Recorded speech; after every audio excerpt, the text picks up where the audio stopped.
Hola Rocía, muchas gracias y a ustedes muy buenas noches y bienvenidos a las 8:45 a nuestro primer segmento de entrevistas. Pues en este primer bloque vamos a hablar de la situación de la Corte Suprema de Justicia, pues como usted sabe, la comisión pesquisidora que estaba encargada de rendir su informe al Pleno respecto al antejuicio de Blanca Stalin ya ha entregado el informe. Así que para el efecto ya nos acompañan en los estudios el diputado Julio Longo, precisamente quien presidió la comisión pesquisidora, y el licenciado Estuardo Ralón, abogado constitucionalista. Me acompaña también Alejandro Lizón en los estudios y damos arranque a esta entrevista. Muy buenas noches a ambos, gracias por aceptar acompañarnos esta noche. Buenas noches. Diputado Longo, empiezo con usted. Ustedes hoy entregan el informe de la comisión pesquisidora y entiendo que recomiendan pues retirar la inmunidad a la señora magistrada. ¿Qué elementos tomaron ustedes en cuenta para decantarse a favor de retirar la inmunidad a la magistrada Stalin? Sí, hoy por la tarde se hizo entrega del informe correspondiente. Nosotros no somos la comisión encargada de retirar o no el derecho ante juicio de la magistrada. Sencillamente es un informe en donde nos dedicamos a recomendar, a informar al Pleno el trabajo que se hizo y si encontramos suficientes elementos de juicio como para recomendar de que esto se ventile en los juzgados correspondientes con las autoridades correspondientes. Sí, al final es un tema donde no es que se esté juzgando ni mucho menos a la persona, sino simplemente una recomendación, pero hay indicios que yo creo que son importantes de comentar, como dándole seguimiento a la pregunta que hacía Edgar, es decir, una declaración de la secretaria de la Secretaría de la Corte donde se informa que fue precisamente la magistrada quien solicitó citar al juez que hace la denuncia. ¿Fue este un tema esencial, digamos, para la conclusión a la que ustedes llegaron? Sí, correcto. Mire, eso es una de las cosas primordiales. La secretaria el asistente del secretario general de la Corte Suprema de Justicia, pues precisamente ellas indicaron de que fue citado el juez Ruano a las oficinas de la magistrada.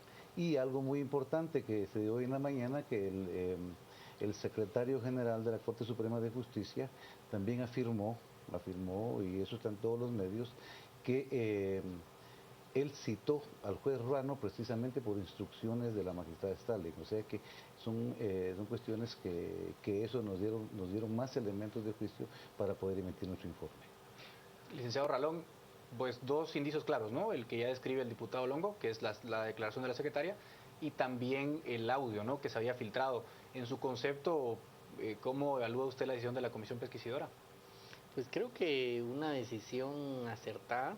Me parece que lo que correspondía a la comisión pesquisidora era establecer si habían algunos indicios que hicieran recomendar al Pleno que analice el retiro de la inmunidad.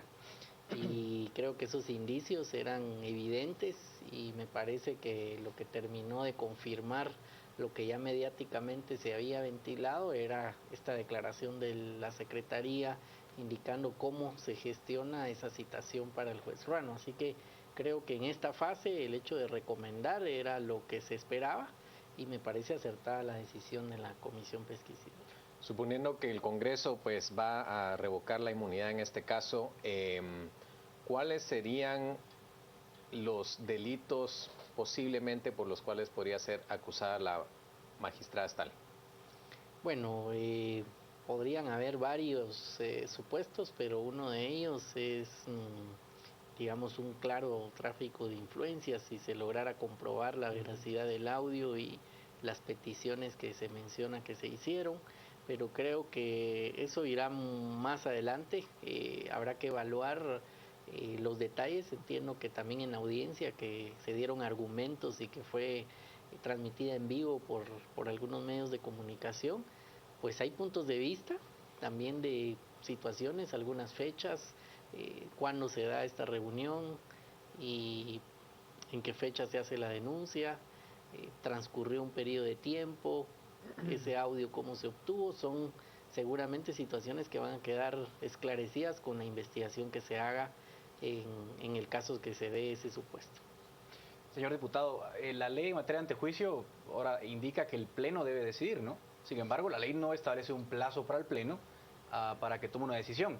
Y tanto una decisión positiva como negativa para retirar el antejuicio de la magistrada debe ser aprobado con 2/3 del Pleno. Usted que está dentro del Congreso, ¿qué aire se respiran? ¿Habrá celeridad en el conocimiento del antejuicio contra la magistrada Stalin o cómo lo evalúa usted desde adentro? Pues yo pienso que en el Congreso, aparte de algunas cosas que se ventilan y que se dicen, ahí hay mucha intención de la mayor parte de congresistas de hacer las cosas de la mejor manera para poder contribuir con el desarrollo de Guatemala. Creo que Guatemala está cambiando bastante y se ha visto que sí hay el interés de poderlo hacer. Creo que si no se ve el día de mañana, pues es totalmente lógico porque es un informe que se tiene que pasarle copia a los 158 diputados previo a ser sometido a consideración del Pleno. Pero si no es mañana, yo pienso que el día martes, en la próxima sesión ordinaria que tengamos, se va a tener viendo. Pero sí hay total disposición, yo lo he percibido ahí, del Pleno del Congreso de la República para poder someter a la consideración de los diputados este informe. Hablando de forma un poco más general, digamos, si se diera el caso de que se le retira la inmunidad a la diputada Stalin, a la magistrada Stalin, sería la tercera integrante de esta corte que pasa por un proceso de esta naturaleza. Recordemos que es el Congreso, al final de todo un proceso de designación que implica comisiones de postulación, donde intervienen universidades, donde intervienen decanos, donde intervienen los mismos integrantes del organismo judicial, en este caso la Corte de Apelaciones para la Corte Suprema. Al final la decisión final recae en el Congreso. ¿Cómo evalúa usted esa situación? Es decir, que una Corte designada por el mismo legislativo esté en una situación de crisis de esta naturaleza. ¿Qué le dice a usted como diputado respecto de revisar esos procesos de designación de magistrados de Corte Suprema? Yo creo que no son los procesos así, creo que somos las personas. Si usted, por ejemplo, de una manera empresarial, usted lo sabe, licenciado, de que viene y ve un currículum de una persona para contratarlo en su empresa, usted ve y hace su análisis y dice, esta persona está bien para trabajar en mi empresa. Pero si en el desempeño de su labor ya no hace la labor que le corresponde, no le hace la forma en que es, pues tiene usted también la potestad de decir, bueno, no me conviene, lo voy a cambiar. Yo creo que los procesos se dan, pero también todo depende de la información que existe en cuanto a la experiencia, en cuanto al nivel académico, en cuanto a lo que corresponde a cada profesional presentar para esto. Nosotros, recuerde que nuestro trabajo es de las personas que nos envían, pues elegir a las que consideramos nosotros por medio de sus currículos cuáles son las más idóneas. Sin embargo, fue muy cuestionado el proceso de designación, porque recordamos que la sesión en la cual se designa esta corte, pues se decidió en cuestión de 15 minutos. Eso no nos deja entrever que la elección no fue tan imparcial o tan técnica como hubiéramos querido. Sí, recuerde que somos un ente netamente político, donde se toman decisiones políticas, las decisiones técnicas precisamente las hacen las comisiones de postulación, para que ya a nosotros nos llegue un paquete para que decidamos dentro de los designados, en ese sentido, a quienes entonces la parte nuestra es netamente política en ese sentido, la parte técnica es la que corresponde ya a los entes que participan en esto. Licenciado Ralón, en ese sentido, en su opinión, ese aspecto político del proceso y conociendo un poco la realidad de cómo se dan estos procesos de designación y lo que sucede desde comisiones de postulación hasta la designación final en el Congreso, es decir, hay temas que hay que revisar ahí, es decir, es una situación donde se transige, digamos, entre intereses políticos para finalmente designar personas integrantes de Corte Suprema. ¿Cuál es su opinión al respecto? Sí, creo que efectivamente fracasó la implementación de este sistema de comisiones de postulación.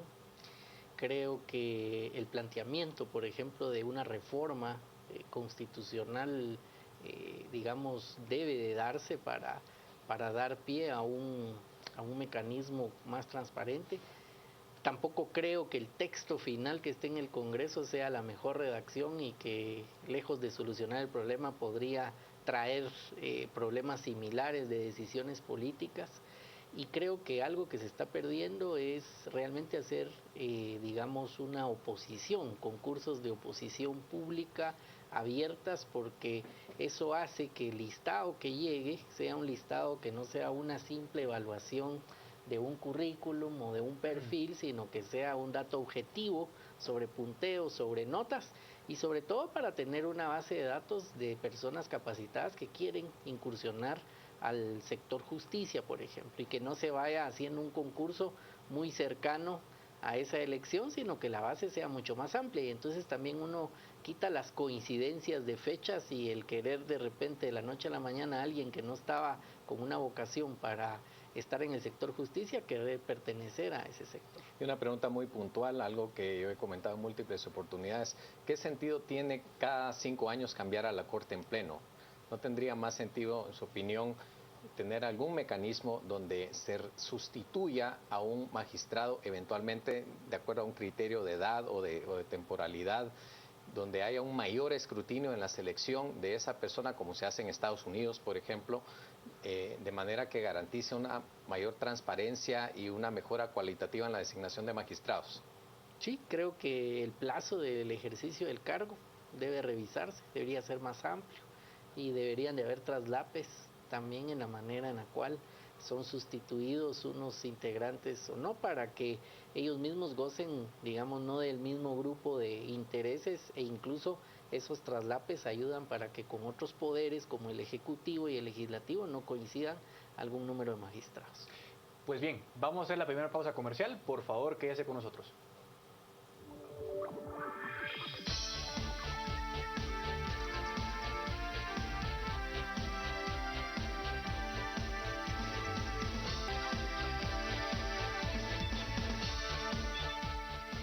Volvemos en a las 8:45 y ha llegado el momento de revisar nuestras redes sociales y los comentarios de nuestros televidentes. Comenzamos con Raúl Figueroa, quien nos dice: la mediocridad al desnudo, qué miedo para hablar. Y Luis Enrique López: se dice que no se lograrán los 105 votos, hay que sacarlos a sombrerazos. Son estos los comentarios que tenemos para ustedes, Edgar. Muchas gracias, Rocío. Continuamos con la entrevista. Le repregunto, diputado, porque se vuelve a hacer alusión a los 105 votos. ¿Habrá algún entrampe en el Congreso? O sí, le insisto, ¿habrá celeridad para conocer esto el martes? ¿Hay promesa de que se conocerá lo más pronto posible el antejuicio? Yo estoy seguro que se va a conocer lo antes posible. Muy bien. Bien, hay otro asunto acá muy interesante, y ya que estábamos planteando en el primer bloque el tema del antejuicio, es para entender un poco el camino que viene. Suponiendo que el Congreso declara con lugar el antejuicio, retira la inmunidad a la magistrada Blanca Stalin, ¿cesaría automáticamente en su cargo o ella continuaría en su cargo, licenciado Ralón? Bueno, en este caso lo que establece la ley de antejuicio es que hasta que haya un auto de prisión preventiva queda separado del cargo un funcionario, por lo que estaría sujeta a proceso penal, pero en tanto no se dicte un auto de prisión preventiva no estaría el funcionario separado de su cargo. Y en ese caso volveríamos al dilema de que el Congreso tendría que hacer la designación de suplir o de cubrir esa suplencia. Que eso nos lleva al siguiente punto, el tema de un amparo otorgado por la Corte de Constitucionalidad relativo a la elección de la Presidente de la Corte Suprema. Por un lado, la Corte de Constitucionalidad resuelve que esa elección es nula porque uno de los magistrados que participó no era un magistrado titular de la Corte Suprema y por lo tanto queda viciado ese proceso. Por precedentes que la misma Corte de Constitucionalidad ha sostenido en casos anteriores donde se ha discutido el tema de la presidencia de la Corte, se entiende que la presidencia recae sobre el vocal primero, que en este caso es la misma magistrada quien fue designada bajo este proceso viciado. Sobre ella recaería la presidencia de la Corte. Entonces, no hay una contradicción en ese sentido. Es decir, porque por otro lado se sostiene que lo actuado queda con vigencia, que se debería entender en cuanto a su función jurisdiccional por el hecho de que como magistrada integrante de alguna de las cámaras, pues la parte jurisdiccional no debería verse afectada. Sin embargo, la parte administrativa, su función en cuanto a presidente del organismo judicial, es la parte que presumiblemente quedaría, digamos, viciada y por lo tanto nula. A ver, ayúdenos un poco a resolver este dilema que la Corte de Constitucionalidad ha creado. Bueno, creo que lo primero que hay que reconocer es que hay un contexto o un ambiente sobre suspicacias políticas que se han comentado en diferentes medios sobre esa resolución de la Corte de Constitucionalidad. Yo me quisiera referir específicamente al tema técnico. No estoy de acuerdo con la resolución que emitió la Corte de Constitucionalidad por el hecho que encuentro una contradicción en convalidar todas las actuaciones de un nombramiento que en esa misma resolución se declara que tenía un vicio y que por lo tanto no debería de surtir efectos y que entonces debe de realizarse una nueva elección. Es decir, o es válido o no es válida una designación. Pero sobre todo también por el precedente.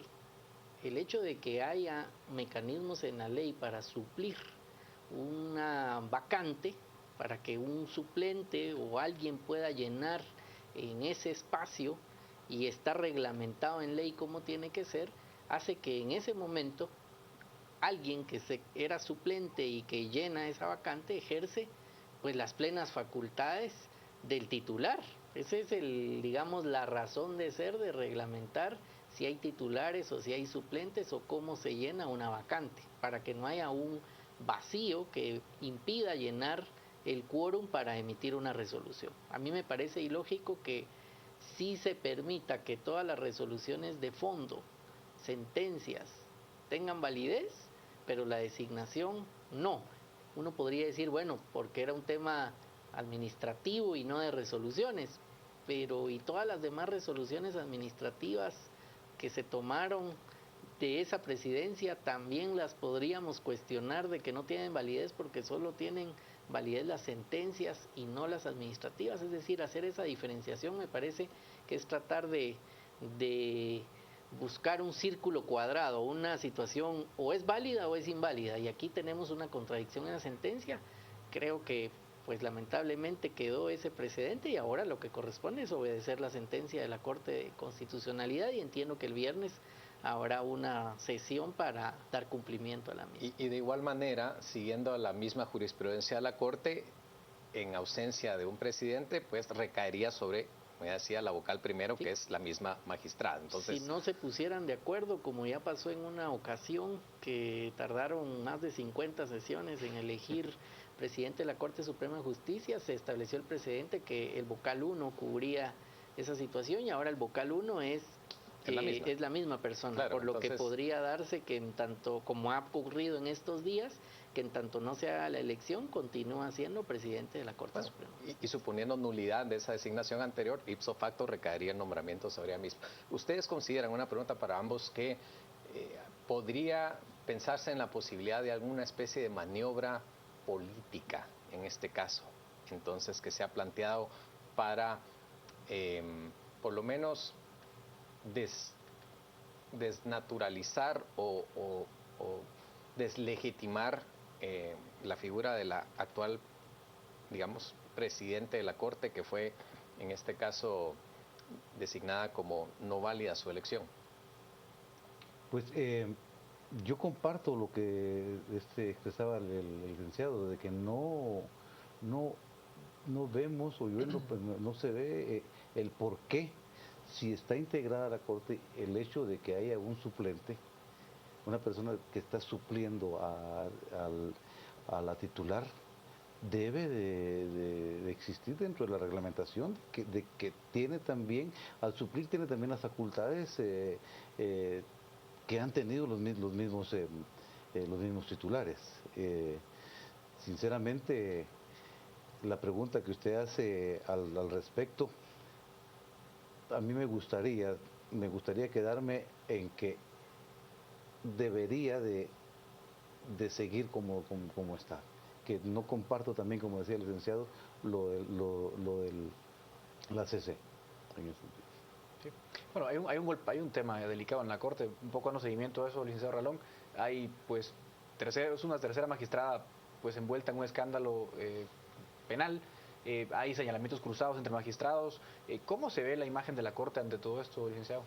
Bueno, si hablamos del tema de cuestionar la legitimidad en sí de la Corte, uno puede revisar que desde que fue, digamos, hecho público el listado de quienes iban a integrar la Corte, hubo una serie de cuestionamientos. Es decir, no es una situación de los últimos días, sino desde la designación. Sin embargo, también hemos visto cómo esta Corte ha declarado con lugar una serie de procesos de antejuicio en situaciones inéditas que han ocurrido en todo un contexto de la lucha contra actos de corrupción.